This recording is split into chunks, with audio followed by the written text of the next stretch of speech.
Hello everyone, today we will talk about how to fix or how to solve the problem of Blurry on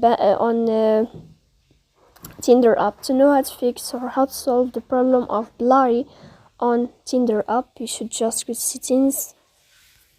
In the first, you can go to the window of apps and you can click on Tinder. Then you can click on first stop and you can click OK. After that, you will enter to the window of storage. Here you can click clear cache. Don't click clear data because that can cause you errors or can delete your account. In the end, you can turn off your phone and you can wait a moment to turn on your phone again. So please don't forget to support us by like and subscribe. See you next time in another video, and thank you for your attention and your watching.